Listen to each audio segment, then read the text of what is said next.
Bonjour tout le monde! Hi everyone! Bonjour tout le monde! Welcome back to the channel. I hope you had a good weekend. I hope your week is going well.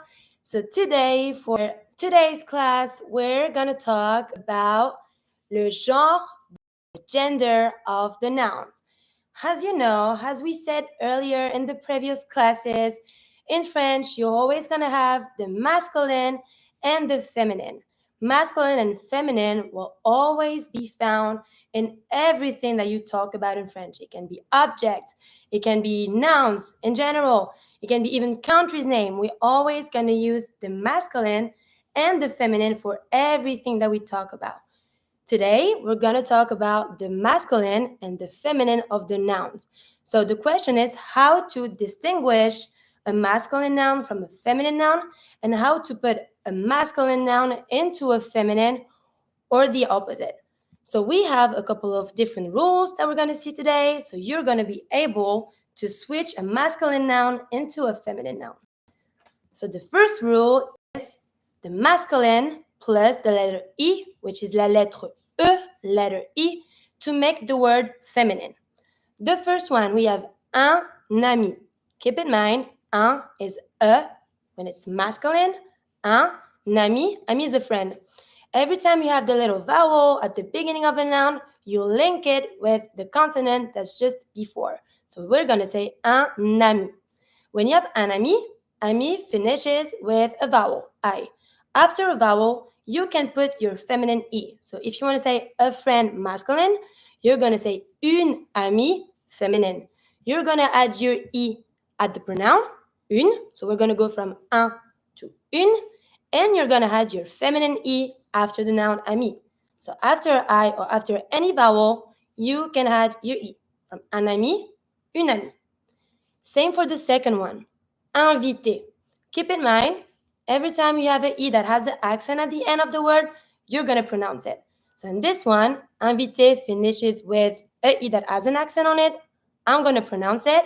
And it starts with a vowel, so I'm going to link it with the consonant that's in the pronoun. So I'm going to say un invité, invited person. Un invité, masculine. I have the masculine which is un, and I don't have any I at the end. Here, after I that has an accent on it, I'm going to put the I feminine that has no accent on it. So we're going to go from un invité to une invitée. Keep in mind, every time you add an I that has no accent on it, always mute. You're never going to pronounce it. So un invité, une invitée. The only thing that changes here will just be like the pronoun. The noun itself, when you pronounce it, it's going to remain the same. Then we have un Mexicain, une Mexicaine. Careful here. Keep in mind, every time that you have the final I at the end of a noun, you always have to pronounce the consonant that's just before that I. So here, when you have une Mexicaine, feminine, you're going to have to pronounce your N. In the masculine, un Mexicain, A-I-N, are connected together to make the sound un Mexicain. No need to pronounce the N. Whereas when you want to do it feminine, you're going to have to pronounce your N. So you're going to switch the sound a little bit to go from un Mexicain to une Mexicaine. And then same for the next one, un voisin, une voisine, neighbor. This one is a little bit trickier. When you have just one S, keep in mind that the S between two vowels, which is the case here between two I, you're going to be pronouncing that letter as a Z sound, not a S. We're not going to say voisin, we're going to say voisin, like a Z. Here, after the N, I add my feminine I. Un voisin, une voisine. And because I just added my feminine I need to pronounce my letter N because it's just in front of the mute I. So I'm going to pronounce the N, voisine. And the last one, un français, une française. Same thing, I add my I, feminine letter. I add my I for the pronoun. I add my I for my noun. Keep in mind, it's always connected to each other. If I have a feminine noun, I need to have a feminine pronoun. So we're going to go from un français. I don't pronounce the S. Keep in mind, the only letter that you're going to pronounce is going to be the R. So if you see a masculine noun that finishes with another letter, that's not an R, always mute. Un français, I don't pronounce the S. Une Française, Z sound. Why? Because now the S is between the I and the E, so I need to pronounce it. Un Français, une Française. This is the most common rule. You have your masculine noun, you add your E. Sometimes the rule can change a little. And it changes when you already have the letter E at the masculine. For example, un collègue, a colleague, un collègue. You see that here the noun is masculine. I have my masculine pronoun, un, a colleague, un collègue. I already have my E here. I don't need to add another one. You will never find a word in French that has a double E with no accent at all. So if you see a masculine noun that already has a E, you're gonna keep the same word. The only thing that you're gonna change is the pronoun. So we're gonna go from un collègue to une collègue. Same thing. Un touriste, une touriste. Keep in mind, even if the he is here, we're never gonna pronounce it. We're not gonna say un touriste, un touriste. It's just mute. But if the he is here, you're just gonna keep the same word in feminine. Un touriste, une touriste. Un secrétaire, une secrétaire. Un dentiste, une dentiste. You see here, all of those masculine nouns finish with an E that has no accent, no nothing. If it's just a regular E, I keep it the same way when I want to put it feminine. I'm just going to add my E for the pronoun to go from un to une. Then, next rule. We have some noun, when they're masculine, they're going to have a specific ending, which is sometimes en or ien. When your noun masculine finishes with en or ien, instead of just adding your feminine E, you're going to have to double the N. So we're going to go from un coréen, coréen, Korean, un coréen, to une, feminine pronoun, coréenne. I have my en at the masculine, I double my N, and I add my feminine E. And because I added my E, I'm going to pronounce the N now. So un coréen, I don't pronounce the N because en together make the sound un. Une coréenne, I pronounce my N because it's in front of the mute E. Same for the next ones. Un pharmacien, PH, F sound, pharmacien. Une pharmacienne, I pronounce my N. Un italien, here italien, Italian, starts with a vowel, so I link with the N from un. Un italien, une italienne. Same thing. I don't say italienne, but I pronounce my N. Une italienne. Last one, un chirurgien, une chirurgienne. Every time you have en or ien when it's masculine, you're going to double your N and then add your feminine E. You will never find a word where it's just like E and E. It's super rare. So you double your N and then you add your feminine letter.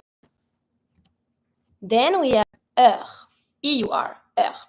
Heure, this one is a little bit tricky too. Why? Because instead of just adding your feminine E, you're going to go from the R to an S. You're going to switch and change your last letter. So we're going to go from un vendeur, a sailor, un vendeur, to une vendeuse. E-U-R always turns into E-U-S-E. And same thing here, E-U-R, heure, E-U make the sound E. I need to pronounce my S now because it's ahead in front of the mute E. It's between two vowels, so S will take the Z sound. Un vendeur, une vendeuse. Un danseur, une danseuse. Same thing. Un voyageur, une voyageuse. Un voleur, une voleuse. Same thing. Never pronounce the E, but you always pronounce what's in front of the mute E, and if it's a S between two vowels, Z sound. Then we have careful. If you look at the first one, E-U-R turns into E-U-S-E. Second one is T-E-U-R. T-E-U-R, if you have the T in front, it changes everything. It's not going to be T-U-S-E, it's going to be T-R-I-C-E. So we're going to go from terre to trice. First one, un traducteur. I pronounce everything here because you see it's finishing with a R. I pronounce the R. Traducteur, une traductrice. Un conducteur, une conductrice. Un moniteur, une monitrice. When it's the C plus E makes the sound S, like S. So you're going to say un animateur, une animatrice. And every time you have your noun that starts with a vowel, you're just going to link it with the consonant that's in the pronoun. Because we want to make everything super smooth in French, so we're just going to link everything as much as you can. Un animateur, une animatrice. So T-E-U-R turns into T-R-I-C-E. And then we have the last one, which is kind of hard. The only thing that you have to do is to learn the word. It's when the masculine is completely different from the feminine. It's two different words. So, for example, if you want to say a man, we're going to say un homme.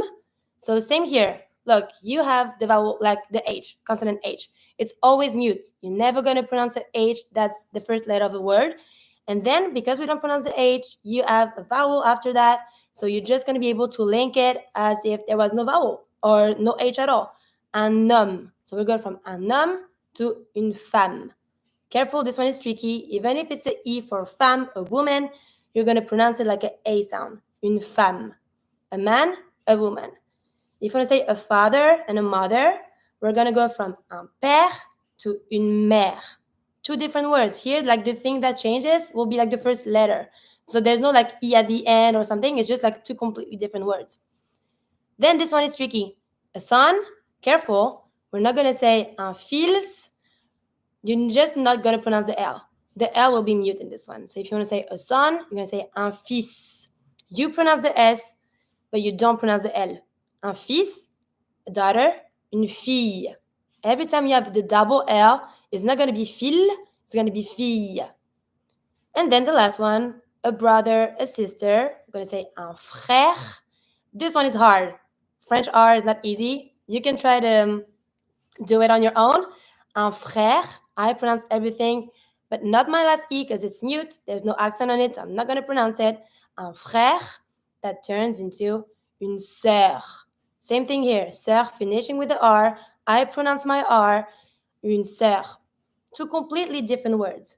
So we have a couple of different tools that you need to like learn to be able to go from masculine to feminine. Let's just go back on them just to make sure everything is fine. We have the basic one when you just add your feminine letter, which is the E. You can do it after a vowel, after an E that has an accent on it, such as invité, mexicain, voisin, français. Everything that is finishing with a consonant, you can add your E. When there's already an E that's mute when it's masculine, it remains the same. Un collègue, une collègue. When it's finishing with IEN or just EN, yen, un, you double your N and you add your feminine E. When it's EUR, it turns into euse, EUSE. So you switch your R into an S and you add your feminine E. Vendeur, vendeuse. If it's starting with TEUR, careful, it's not the same as the one before. It's going to turn into trice, traducteur, traductrice. And the last one, when the masculine and the feminine are completely different words and you just have to like learn how to say those words, masculine and feminine. So now it's up to you. Let's try to see if you remember those rules. You have un père, un américain. Careful, américain. Start with the vowel. I link it. I don't pronounce the N because AIN makes the word together. Un chinois. S, chinois. You see, it's not an R. I'm not going to pronounce it. Un élève. I link it with my N because it starts with a vowel. Un magicien. Un acteur. Un homme. So now it's up to you. Try to remember all of the rules that we just talked about. If you have any question, you don't hesitate. You can text us in the comment section on our social medias. We're going to be here to help you. I just cannot wait to see those answers. You guys are ready for the next class. If you have any other ideas of things that you want to learn, I don't know. If you have specific ideas, we're here for you. Don't hesitate to text us. And I just cannot wait to see you next week for another class. Have a good day. Salut!